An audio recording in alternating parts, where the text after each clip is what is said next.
I really did love it right away. And so I got to feel really accomplished in a way that was very much, I did this. Like, no one helped me. No one's holding my hand. No one's doing the running for me. Like, this is me. Welcome to For the Long Run, the podcast exploring the why behind what keeps runners running long, strong, and motivated. I'm your host, Jonathan Levitt. Through personal and professional connections in the running world, I have the privilege of getting to know some amazing athletes. I've always been fascinated by the psychological aspect of running, and this podcast is aimed at exploring this and much more. I hope you enjoy. Have you guys heard of Beam? I have been absolutely loving their products lately. Beam is a CBD company that's making waves in the running world by offering products that combine THC-free CBD with other high-quality ingredients. It was founded by two ex-professional athletes with the idea that everyone should have the chance to experience what better feels like. Whether you're sore or stressed, Beam is key for recovery and self-care. Try it for yourself with 15% off using the code FTLR from beamtlc.com. I recommend Beam Dream Powder or the Focus Capsules.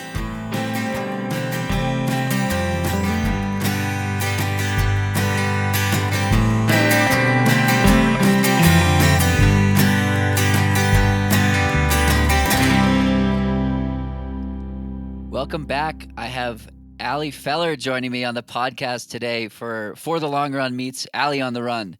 Allie, thanks so much for taking some time to chat today. Thanks for having me. We need to come up with a hybrid name. Like, I don't have anything. In my mind, I was going to be able to just pull off something really clever, but now I'm just like Allie on the For the Long Run show, which just sounds like Allie is on your show. But I guess that's accurate, so we'll stick with it. It is accurate. We could also go with Allie on the Long Run. Yeah, which I would also love to be doing at some point today, but it's like windy and insane. You can probably, I know people listening can't see, but you can see I'm very flushed because I stepped off the treadmill about 45 seconds ago, just in time to be here. So no long run in the literal sense, but happy to be here with you for the long run. Amazing. For a little background, Allie's podcast is probably the first running podcast I listened to. I don't know, when did you start it? 2014, 2015, 2012? No, I wish I was an OG like that. I was February 2017 I started. Got it. So my show just turned 4 years old. 4 years old. So before we dive too far into podcasting long run land, who is Allie? Allie I am the host of the Allie on the Run show, which is a running podcast, like you said. I am a freelance writer and editor that has taken something of a back burner in the past year just because it hasn't excited me as much as podcasting. So I still do that. I am the former editor-in-chief of Dance Spirit magazine, which is a teen dance magazine that surely everyone listening subscribes to. I'm sure you have. I got it this morning. Perfect. I am a mom to Annie, my daughter. She is almost 2.5, and to a dog, Ellie. I am a wife to my husband, Brian. I am someone who is really just excited about life and likes to have structured fun. I am not someone who is impulsive, but I like to have a good time and I just like to plan for it. So that probably explains a lot of my personality. I like rules and I like to follow them and I like to have fun within those parameters. I sound like a good time. So 2020, what must have been a ball for you? Well, I was actually just talking to my mom about this. And my mom and I are very similar in this way. We both really thrive on rules. And we were saying that now we're finding this phase that we're in to be a bit more overwhelming because last year it was simple. Last year there was a rule and it was stay home. And if you have to leave your house, wear a mask. And that was, I don't want to say easy, right? Like we had plenty of challenges. Black and white, yeah. Exactly. And then it slowly faded into all kinds of shades of gray. And there's so many shades of gray right now that I'm struggling. I'm doing great right now when we're talking, but generally speaking, I have actually found the last few months to be a bit more overwhelming than say last March when it was stay home and wipe down your groceries when you get them. So structured fun. That's a good point. I read an article about re-entry into the world, and like for those who are vaccinated, like you have to train yourself like this is okay. And for those that aren't, you still have to do all these things. But there are people who have given up and they don't care. Like I was just in a PT place and a woman was wearing her mask as a chin strap. And I was like, "Ma'am, do you mind like pulling up your mask? I think it's fallen down." She's like, "Okay." And the guy she was with like stormed out in anger and called me stupid, basically. Oh, And that's a I'm fun like, day. yeah, and I'm like, "Wait a minute, like, it says it on the door, and we've all agreed to this, like, structure of how to live." Um, but it's yeah, it's like everyone is dealing with this in different ways, and some people are just not dealing with it, which is frustrating. But less about the pandemic or the global panini, as my sister likes to call it, Panini. I like and that. more about yeah, it's a softer way to put it. Um and more about you. So this is a running podcast. We dive into many topics outside of running, but that are tangential to running. But I always like to sort of set the stage. Do you remember your first run? Absolutely, I do. My my first actual run. I mean, let's eliminate like the 5th grade presidential fitness test because I was supposed to run a mile, but what I did is I ran 1 lap. We didn't have a track at my school in little Kentucky, New Hampshire. We just had a field.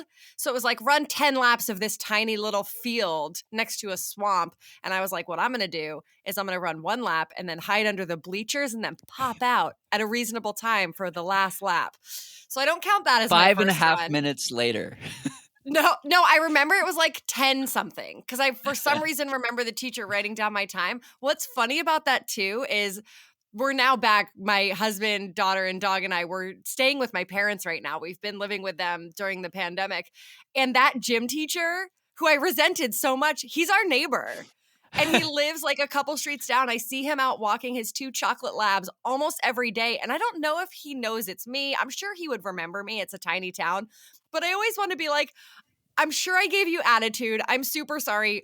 Just so you know, running has changed my life and it's like what I do as a career now. Not running, but talking about it. Anyway, I don't count that that would as my first run. blow that would blow their mind. You should definitely say something.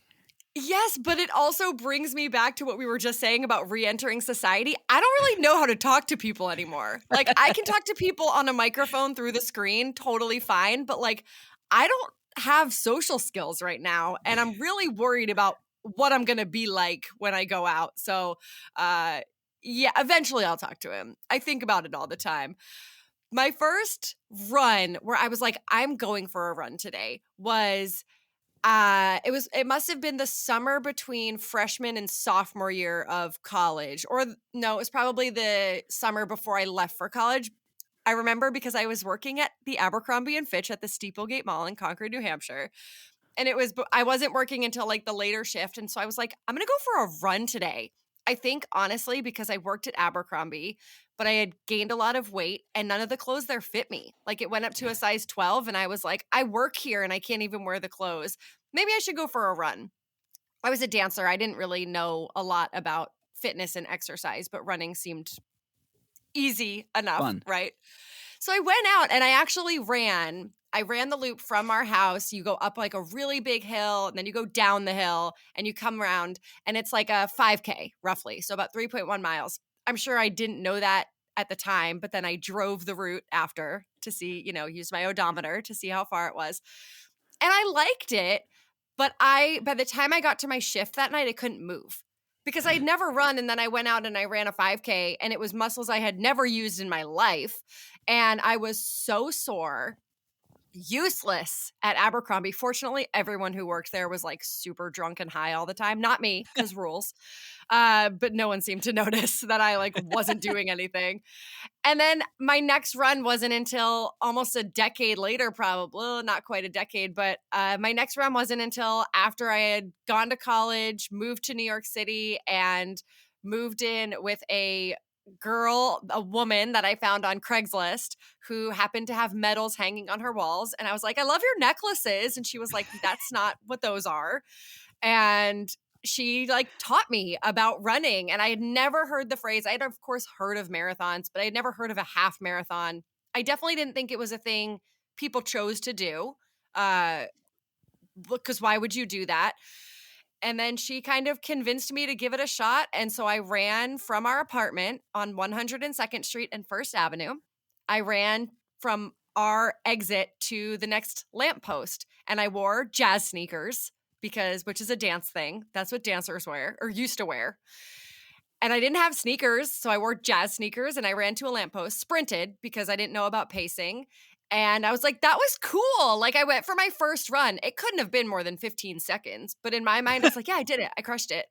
And I mean, it sounds so silly, but that's really how it started. The next day it was, maybe I can get to the next lamppost or the next lamppost. And then as my own personal legend has it, I discovered that there was a dog park 1 mile exactly from our apartment, which fittingly is the dog park where I eventually started going to November Project, which I know we have a mutual love for. And that is where November Project worked out many years later. But the goal was to get to the dog park and then to the dog park and back, and then signed up. My roommate got me to sign up for my first 4-mile race in Central Park. And then it was half marathon, made a career out of it somehow. The little girl running around in jazz sneakers and being useless at Abercrombie. And I'm wearing an Abercrombie sweatshirt right now. I shop there again. So what a first full circle moment. Abercrombie's cool again. Yeah. It's like this is a very just like comfy hoodie. It's not the Abercrombie that we used to know, which like, do you remember old Abercrombie? I know this is a tangent. It was like an odorous punch in the face. Oh yeah, Abercrombie Fierce. It's triggering to me if I smell that because it reminds me of the bad decisions I used to make with Mike Osmond from Bo.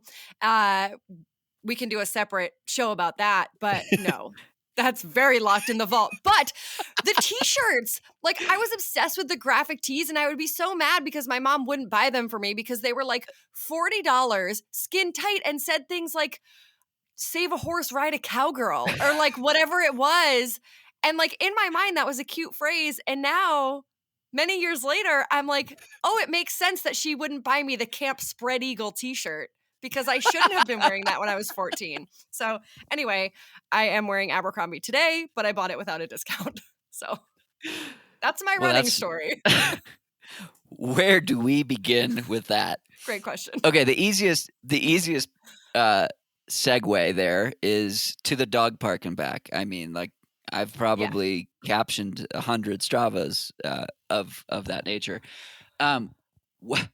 What did those first few runs to the dog park and back feel like for you in terms of like what it brought out of like new Allie or Allie's almost on the run? Yeah, it was very much that. It was very much a new Allie because I never played sports. Which is what my dad has told me to say, is that I never played sports. Really, I did. I played basketball in 4th, 5th, and 6th grade, but he doesn't like me to talk about that because it was a traumatizing time for all of us. So we'll say I didn't play sports. I danced, and dancers at the time were very much told, don't run. It'll ruin your body. It'll make you so you're not flexible anymore. And so it was very off limits to me. And Rule Follower Allie was not going to run because it was off limits. And I hadn't felt that excitement since my dancing days. And I competed and performed like, all the stuff you see on So You Think You Can Dance and Dance Moms. That was my life. And that gave me such a rush. And that was where I definitely felt like this is who I am. It's where I built all my confidence. But then in those years between performing and moving to New York, I didn't get that same satisfaction, like for lack of a cheesier term, that runner's high that we all know so well and are always chasing. I felt that. Like even that first run to the lamppost, I felt that. And I very quickly saw why people liked to do it. So even though it was hard when I was getting started, I didn't get it. I didn't know how to pace myself. It took me a while to learn that stuff. I really did love it right away. And so I got to feel really accomplished in a way that was very much, I did this. Like no one helped me. No one's holding my hand. No one's doing the running for me. Like this is me. And I've sort of always been that way. Like I always want to figure things out myself. I don't ask for help, which I know is not the best. I'm not bragging because that's not a strength. That can very much be a weakness. And I know that. But like, I moved to New York and got a job at a magazine all on my own. I had no connections. I made it happen. And I think running gave me that same satisfaction of like, I can do this and I'm on my own. I can run, I can get a job, whatever it is.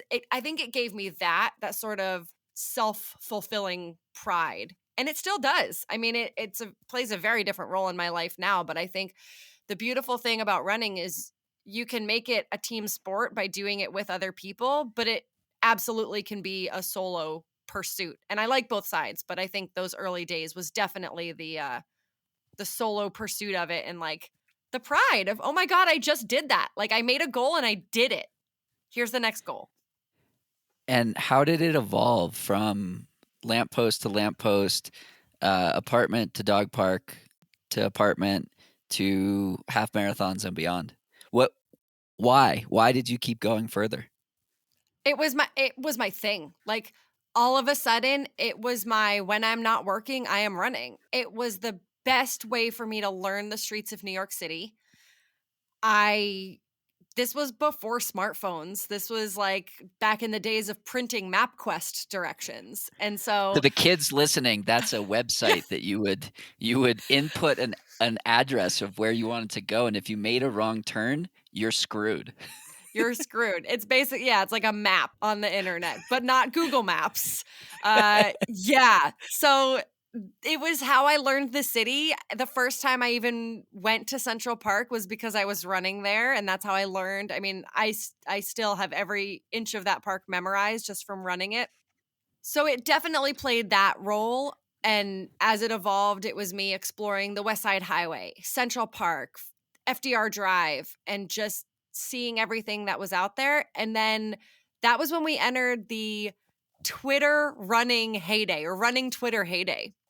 Especially in New York, there was such a vibrant community of runners on Twitter. And that's when I started my blog too. Is I was working at the magazine, but I was like, ooh, I discovered running blogs and was like, I kind of want to do that. Like, I want to write about my runs. And so I started the Alley on the Run blog and I would write about my runs. Like, I could write 1,000 words about a 4-mile easy run on the bridle path. I don't know how, but and please don't go back and read those. They're not good. But it was just fun. I definitely read some of those, and I can confirm that there were some thousand word long ones. Oh, yeah. I'm a rambler for sure. Brevity has never been my thing, but I own it. So I think maybe that's a strength that at least I have the self-awareness to know that I am long-winded. But I loved it. It's how I met my friends. Most of my best friends now are people I met through running. And you could just tweet. You could tweet and be like, 5 a.m., I'm headed to Central Park. Anyone going to be out there? And you would meet people. Like, now I would never do that. And if one day my daughter grows up and is like, I'm going to tweet my whereabouts, I'm like, hell, no, you're not. So Absolutely not. This is hilarious because I met someone through Twitter, who like became a good friend because she was tweeting about where to train for the Heartbreak Hill half marathon. Holly Richardson, you probably know her. And I was like, Heartbreak Hill, duh. And then we ran Heartbreak Hill together, and then she joined November Project, and then we became good friends. And like Aw. this was like 2014 when it was like not weird to do things like this. And so I don't know where I was going with this, but yes, I completely agree and loved that time. Yeah, it was so pure and so wonderful. And I mean, that was the day. I can still tell you the day that I, quote, felt like a real runner. Because even after I had run half marathons, I was like, yeah, but I'm like not a runner. And of course, now I'm the first person to slap those people on the wrists and be like, yes, you are. Like, we all know if you run, you're a runner. But it took me a while to adopt the title. I very much felt like, no. Like, I'm a dancer, not a runner, even though I hadn't danced in years.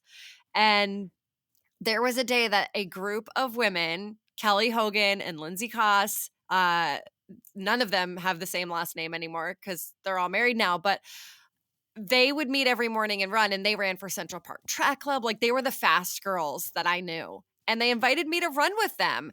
And I think I was finishing my run, so I couldn't actually run. I had to get to work. But I was just like, they invited me and like they see me as someone who could run with them. And that was like so affirming for me. And I remember it was more than 10 years ago. And I remember it so clearly because that little invitation changed my life. And I share that because I'm sure people are listening who've thought about asking someone to run with them. And I'm just here to say that you might change their life. So I love make me that. ask. Speaking of changing your life, what did the first finish line feel like for you? Oh man. Well, exhausting and I didn't have a GPS watch at the time, but I You're ran using MapQuest, right? oh yeah, like which way do I go and during the Turn race? left. Yeah. It was the fitness 4 miler, which no longer exists, but it was one of the early New York Roadrunners races, or early, I mean, not for Roadrunners, but it was in 2008, I think. And it was 4 miles. And obviously I sprinted off the line, was convinced that that would be totally fine. And then I'm sure was like, slogging to the finish. And anyone who's ever run that classic 4 mile course, you know that mile 3 sucks pretty bad. Mile 3 is when you hit the West Side Hills. There's 3 rolling hills, the Three Sisters. So I remember mile 3 beating me up quite a bit, but I actually remember the start line. I'm big on start lines more than finish lines for some reason. I just love the potential of a start line. And I remember crying at the start, just being really overwhelmed with emotion and like, I can't believe I'm here and I can't believe I'm choosing to do this and that this is who I am now. And I think a part of me knew that that wasn't my only race. Like, it wasn't going to be a one and done thing. I think as soon as I showed up that day, I was like, yeah, no, this is going to be a problem. Like, this is going to take a lot of my money in the next few years. Uh, so I actually don't remember the finish line, but I remember going home and making a ton of chocolate chip pancakes because I was so proud. And that was like the only thing I could make at the time. And from a box, don't be impressed. Eating a lot of pancakes. And then it was my friend's birthday in Connecticut. And so me and another friend took the train to New Haven to go out for her birthday. And I remember getting hammered because I had not adequately prepared myself to run a race and then have a drink. Maybe I needed more pancakes. I don't know. But I, for some reason, remember that night being like, it's her birthday, so I won't like brag about what I did, but like I ran a race today. I'm amazing. So it changed my life. I mean, 100%. Like I can picture the weather that day and like remember how beautiful Central Park was. It was September. It's a good day. And at what point so you said you started your blog while you were working at the magazine. At what point did the idea that like, hey, maybe this could become more than just a hobby, pop into your mind? So the blog never did. The blog has never been a real money maker for me. Like I've made money off, affiliate sponsored posts back when like banner ads were a thing. But the blog I always kept as a hobby. It's been great for, later on when I did leave the magazine. It was great for getting freelance writing jobs and connecting with people. But the blog was always very much just an outlet for me. I've always been I've got so many journals, diaries dating back to as soon as I could write. I've always loved writing. But when I was at the magazine, I wanted to write about running and I wanted to write about my experiences. And really, I think I just wanted to make friends. I moved to New York with some friends, but I didn't have like a group of friends. And so it was a way to connect with people. And it always stayed as that. It wasn't until I started the podcast that it was very much like a career thing. And it's funny, a lot of people very much group them together, but really they just have the same name because I wasn't creative enough when I came up with wanting to do a podcast, and I let that hold me back for months before I launched it. And finally I was like, I'll just, Allie on the Run's been my thing. I'm just going to call it the Allie on the Run show, and I can always change it. And fast forward, I'm probably not going to change it at this point. But I didn't have any idea. I came up with like the worst ideas for what the show name could have been and what the blog could have been. And I finally just gave them the same name. But the blog was very much about me. It was my experiences, first person, what I'm going through. And the podcast is very much about other people, which is why I didn't want my name on it. But lack of creativity, here we are. So where did the idea for the podcast come from? It was so toward the end, well, at the beginning of 2016, actually, almost however many years ago, 5 years ago, because it was March like 25th. My husband and I, we had gotten married in 2015. And then in 2016, we got end of 2015, we got a dog. 2016, we said we need to give our dog a better life and we should move where we can have a little more space for her. And so we were living in New York City and we moved out to New Jersey, like just across the river. The town was actually called West New York, New Jersey, which is very confusing for people. And Talk about a lack of a name. yeah, seriously. What should we call this? Screw it. We'll just call it West New York and people will never get their mail. So we moved to West New York, had a little more space, a little more greenery for the dog. But that also meant that I wasn't running in Central Park every morning. And all these friends that I had spent years meeting up with and training with and running with, they were still in Central Park, but I was across the river. And the ferry into the city did not go there early enough for me to be able to meet my friends and get back home. So I started just running along the Hudson River, which is beautiful, down through Hoboken and Jersey City, but I was doing it alone. And I missed having running friends. And that's when I discovered podcasts. And there weren't many running podcasts at the time. There were, I think I listened to like 2 different ones, maybe. And some other podcasts, pop culture stuff. But I was like, whoa, this is a cool medium. I could do this. And so I fixated on it. And I was like, this is going to be my next thing. And I was freelance at the time. I was freelance writing like a ton. Like there were days that I was writing 10 stories a day because it was a content factory. Like all these websites, I was on retainer with Well and Good, pumping out 5 stories between 6 and 8 a.m. Like it was Wow. I don't miss it. Like it was good and I learned a ton, but it was really intense and I got really burned out. So the podcast, again, like with the blog, it was going to be my outlet, my hobby, my like once a week I'll talk to a friend and we'll see what happens. There was no long-term plan. It was never intended to be a moneymaker. It was just going to be my new hobby. And so I talked about it and talked about it and talked about it and talked about it. And finally, my husband was like, please stop talking about this and just do it. And that was the kick I needed. And so February 11th, 2017, the Allie on the Run show went live on iTunes. And now it is my full-time job. And how many episodes have you put out since 4 years ago? This morning, I uploaded episode 354. Wow. So it's a lot. It's a lot. And the average podcast doesn't make it past the 3rd episode. Really? I didn't know that. That's cool. I don't know if it's true. Somebody told me that. Wait, did you make that up? No. Somebody told me this. Well, I'm going to start making up statistics if that's the game we're playing. Yeah. 50% of statistics are made up on the spot. I knew you were going to do that one. I like that. Thanks again to Beam for sponsoring this episode of the podcast. I take their Dream powder most nights before bed.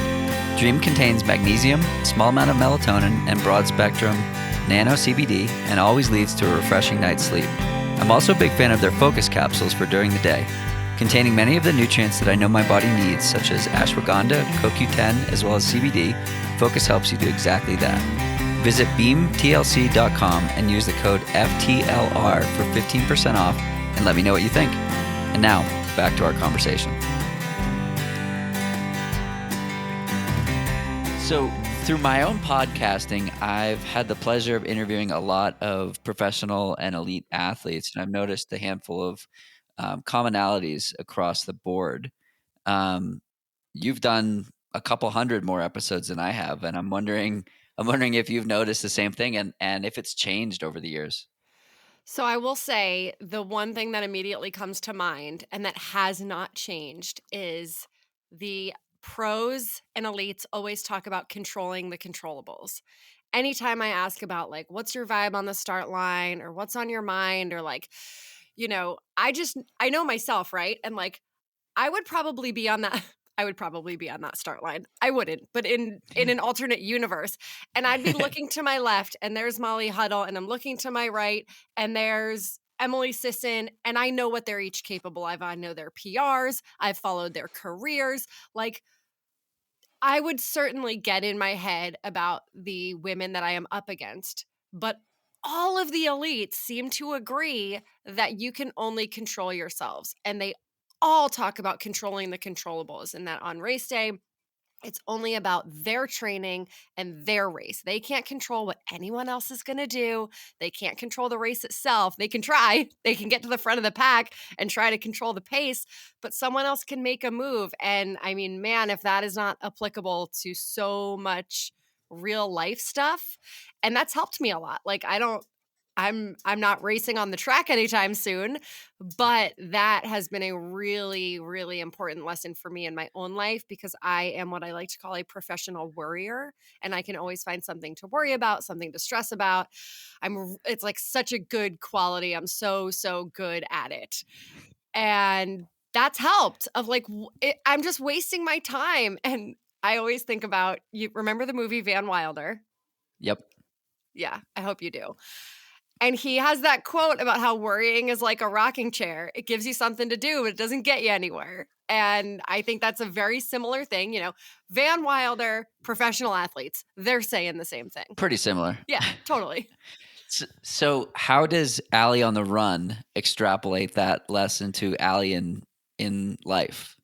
Yeah. I mean, I think for me, it's both with my career and with parenting. It's come up with me a lot as a new mom. My daughter is almost 2.5, and man, that first year, those first 6 months are super overwhelming, or at least they were for me. I was not a natural when it came to motherhood. I probably could have been, but I was so caught up in doing everything right and doing what I was supposed to, and scrolling and seeing how everyone else was doing it, and all these new moms who just make it look glamorous and easy, and their babies were sleeping through the night when they were 5 minutes old. And like, I let myself get into the comparison trap, which again, how much time do I spend on my show preaching to other people like, you're enough? I end every episode saying, you're doing great. And I never tell myself that. And so I think that bringing it back to the controllables is looking at, well, in those situations, what can I control?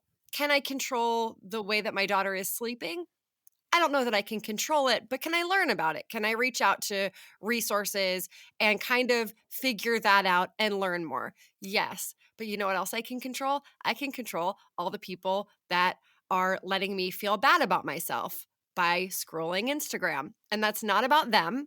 They're probably great people. But if my reaction and my response to that is a not good side of myself, it's me who needs to unfollow. Like, it's not up to me to leave a negative comment and be like, I don't like what you're posting. I don't like you. I'm jealous, like whatever. Or, you know, something that's fueled by hate and jealousy. And I do get jealous. Like, I'm human. But the unfollow button, the mute button, those are ways that I control the controllables in my own life. And I know that, like, the mute button, I know that sounds a little vapid and a little like very surfacey and very superficial, but I gotta say, I muted a lot of people in the last couple weeks, and I'm feeling great right now. It makes a difference.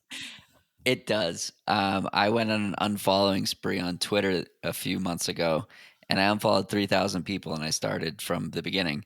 And I really want to do that on Instagram also, but it's like you can only unfollow like 100 people at a time before it like blocks you from doing that. So I don't want to just like unfollow like 100 people and then them be like, what the hell? No, I So like to mute because in my mind, like, unless you're a jerk, right? Like, if I'm unfollowing you because I've learned your true character, then we're done here. Like, I'm right. good with that. But there are a lot of people who just aren't serving me right now, right? Like, there are a lot of women who are great and had their first child around the same time that I had my daughter. They are all pregnant again right now. Like, and I look at that and I'm happy for them. And I'm like, what's wrong with me that I'm not ready for that yet? Like, oh, my daughter's 2.5. Like, I should be wanting to have another. I should be ready. They're all ready. Like, and that makes me, it just makes me question myself. And I'm not going to have a second kid because everyone on Instagram's doing it. I just feel like that's a bad motivator. And, and we all have our stuff going on in life. Like right now, today is not the time for me to have a second kid. Tomorrow might be. I don't know. But I know that seeing a lot of that online, it feels really overwhelming to me. I love these women, but I might just need to not see that right now. And so, yeah, I like muting. I don't know if there's a limit on how many I can mute, but I know I'm not close to 100, so I think I've got more muting power. I don't think there is. The takeaway here is your social media is your social media, and you can curate the experience that you want. And so for my unfollowing spree, it wasn't about any one person or any specific thing that somebody said. It was like, I want to be in control of this again, and I want to choose what I see. And I completely agree with you. Like the muting is great. Um, like it has to be serving of you. And so now it's many more dog pictures and many more, you know, dad jokes. And that's what I want and need to see right now. Yeah, it's again, I think that like if we had had this conversation 5 years ago, people would roll their eyes and think it's silly, like, "Oh, talking about social media, that's so silly." But like it's 2021 and we are all affected by what's out there, whether we are taking part in it or not. And I think that there's a lot of value in taking it seriously and giving it the respect that it deserves, because what's the first thing you do when you wake up? I know I don't have a morning routine that involves like a sound machine and meditation. I've got Instagram under the covers so I don't wake up my Yeah. husband. And whatever, like I don't, that's fine with me. I'm not someone who's like, I don't look at my phone for the first hour of my day. Like, no, I am in it from the second that I wake up. It's coming to the bathroom with me. It's like with me while I'm stretching. And that's fine. It doesn't, that's my morning routine. Preach it. Same. um, so you mentioned about having this conversation 5 years ago. What would Allie of today say to the Allie who was running stairs with November Project at 6:29 in the morning every Wednesday?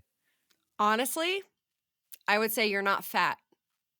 I was in such a bad place during that time. Allie 2014 was having the time of her life. I had just left my job in magazine publishing. I was working at a running store, doing their like marketing and social media, which I had no business doing. But it was just like a fun environment. Everyone ran a lot and then came to work, and it was like a very, it wasn't my forever job.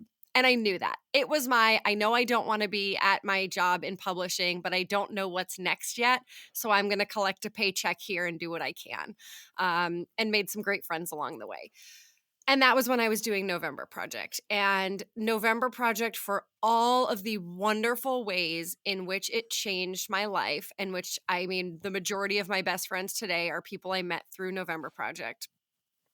But there were people taking photos at every workout. And my self-esteem to that point had not been great to begin with. And then all of a sudden, every Wednesday, I would be sitting at my desk in the basement of the running store. And all of a sudden, I would either get the notification or get the text from in the group chat saying photos are up, or you've been tagged in 42 photos.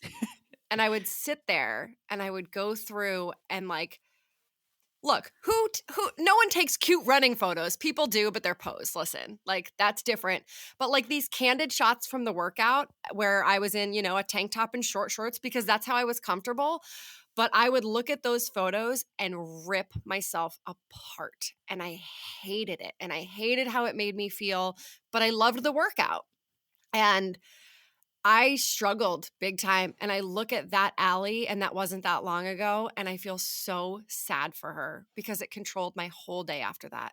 Like, and then especially when I was going to the workouts on Mondays, Wednesdays, and Fridays, it was 3 times a week that I was like getting up and doing this thing that I loved. But a couple hours later, it was like squashing that runner's high. And I responded to that really negatively. And it took me a while to get past that. And then I went from that to then at the end of that year, at the end of 2014, got engaged, which meant that 2015, I was getting married and I had a wedding to plan and I wanted to look good in a dress. And like, it just, it was a tough time. And I think so often we talk about young women who go through those struggles at, 14, 15, 16 years old. And when I was that age, I was I was a dancer and I had teachers who made comments and it could be yucky at times, but it didn't affect me because me and my friends were just having fun. As a woman in my mid 20s, I was having weekly meltdowns because of my relationship with my body. So that's what I would tell her. And I would say, like, Allie, stop talking to your girls in your group chat about this because you're just fueling each other. Talk to someone who is trained to listen. And I wish I had done that.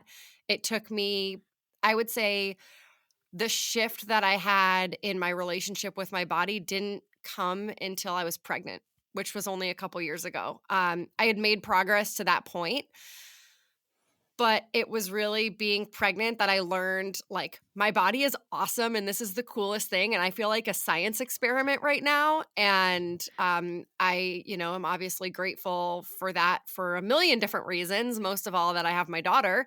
But I never sought help. And I was it was just a wonderful time and a toxic one for me. And that's no one else's fault. That's not like November Project's fault for taking the photos. That is marketing at its best. And they were like the first ones to do it and do it really well. So kudos to them. And I loved it. Like, it was fun to relive the workouts that way. But I can still feel that feeling of like, my friend Lucy Wallace texting me and saying photos are up, and just feeling that, like, what am I about to see and how is it going to affect my day, and knowing that, like, it could go one of two ways. And yeah, I feel sad for that, Allie. I think she was pretty lost, and she would never have admitted it, but she was going through a hard time. Well, thank you for sharing that. What would you say to somebody who's in that right now? Talk to someone who's trained to listen. Um, the wonderful thing, and obviously all women are different. The wonderful thing about my female friendships is that they almost always tell me what I want to hear. They are my cheerleaders and my supporters, and they, like, if I am down, they will lift me up, and if I am up, they will celebrate that. And like, who doesn't want that? That's great. But I look back at some of those conversations that I know we were having, and it was like, it was straight out of the movie Mean Girls. We weren't mean to each other, but that scene in the movie where they're all in Regina George's bedroom saying, "Oh, I wish I could wear halters. I have man shoulders. Oh, my nail beds suck." And it's like, obviously in the movie, it's like they're commenting on the silliest things, but like, those could have been straight out of our group texts. It was like, oh my God, look at the way my X looks in my Y, and look at the way this, and just fueling that, like, never about each other, but like, it was almost like we were I don't want to say encouraging each other to hate ourselves, but there was like this collective understanding that none of us think we're good enough. And misery loves company. It's nice to commiserate. It's nice to feel like you're not alone in your feelings. But that wasn't the most productive way for me to deal with that. And I wish I had known. I wish I had known where to turn. And I think it was like, well, I'm going through this, and who am I going to talk to? I'm talking to my girlfriends, and they all feel the same way. And at the time, I felt overwhelmed by the idea of finding a therapist. And so I didn't do that. And I would like vent to Brian, my now husband, who we were dating and living together at the time. And he would do like the nice supportive guy thing, which is like, what are you talking about? You're hot. And like, that's very sweet. Thank you. But again, that's not what I needed in the long run. So For the long run. Yeah. No, I'm just for kidding. the long run. Oh, dang it. I missed it. That would have been so good. So how does this change, or how does this impact the relationship you'll have with Annie as she gets older? Yeah, this is something I think about a lot, and it's something that was on my mind even before I was pregnant. Probably even before that was even on my mind. Just I always have thought about having a girl and what that would look like. And obviously, this applies to men as well. But for me, it was the experiences that I went through as a woman, and what do I want my daughter to see and feel? And the biggest thing that I think about, and I'm not an expert in this, and she's 2, and it's very much on my mind, but like I want her to see that working out is a thing that I do because I love it. That I don't work out because I hate my body. I work out because I love it and this is fun because I found the thing, right? Like, and probably most people who are listening to this right now who are runners have also found the thing. Like, I'm not forcing myself to go on the elliptical for 45 minutes a day. I'm not going to CrossFit and like flinging myself over a bar because that's what I think I should do. I'm running because I freaking love it. And it's fun for me. And there's just a million reasons why I love to do this. I want her to find the thing that she loves. I want her to know that exercise, whatever that looks like, isn't the solution to a problem. It can be, right? Lower your cholesterol, whatever you need to do. But like, it's a thing that you can love, and it's a celebration of what your body can do. And that could be walking, it could be running, it could be swimming, it could be dancing, like whatever that looks like. So I very much, when it comes to the exercise component, I want her to know that that's what that can be. Then, in terms of general body image, I want her, I mean, already she runs around the house and she goes, "I'm strong. These are my muscles." And it's like the best thing because we tell her that all the time, like, "Annie, you're strong." And so those are words that I want her to think of, not skinny, not fat. Like, I want her to know that she's strong. And I am really conscious about the subtleties that I think many of us do when we're not thinking about it. Like, pulling at our clothes or like lifting up our shirts. Like, oh my God, the number of times that I used to lift up my shirt to look at if my stomach looked flat in the mirror, like throughout the day. Like, how has it changed? Oh, I just ate. I'm bloated. Like, I would do that all the time and constantly just like tugging at my clothes and looking at myself. And I don't want her, like, I don't think I do that as much anymore. I know I'm not lifting up my shirt 100 times a day to see how it looks because I don't really care. But I don't want to do that in front of her. I don't want her, like, she picks up on everything. She is so much smarter than I'll ever be and so much more aware than I think most of us adults. And I don't want her to see that stuff. I don't want her to be like, "Oh, mommy's looking at her tummy in the mirror. I should look at mine." Like, I want to model confidence for her, and you can't fake that. So I've worked really hard on building my own, and I feel like I'm at a very good place now, which is great. I know that's not necessarily linear, and there will always be things that will rattle me, but I want her to know, and I think that's okay to model too, that like, yeah, some days are going to be hard. Some days you're going to be frustrated with yourself. Like, I have a chronic illness. I'm frustrated with my body all the time, but I care a lot about modeling self-kindness for her. Self-kindness doesn't seem like a real thing, but it is now. I love that. Well, unlike our internet connection, you're doing a great job. So kudos on that. I think that's a great place to wrap. And hopefully I'll get to see you at a race sometime soon. Yeah, thank you so much for having me. I hope we're at races together soon, and this has been so great. So thanks for having me here for the long run. Nailed it. And if we want to follow you and your journey, where can we find you? Yes, I am on Instagram and Twitter at Allie on the Run 1, the number 1. And of course, subscribe to the Allie on the Run show. That is my podcast. It is a lot of fun. The guests are amazing. So come check it out. And there's the Allie on the Run Show Best Running Friends Facebook group, which is a great place to come if you need a little motivation or recommendations. It's just like a group of really, really kind people. That's the rule. You have to be kind. So check us out. That should be the rule in life. Awesome. Agreed. Allie, thanks so much, and see you soon. Yay! That's it for today's episode. Like many long runs, it's sad when it has to end. I hope you join in next time on For the Long Run, and in the meantime, happy trails. If you enjoyed this episode, it would mean a lot to me if you shared it so that others can find it and enjoy it too.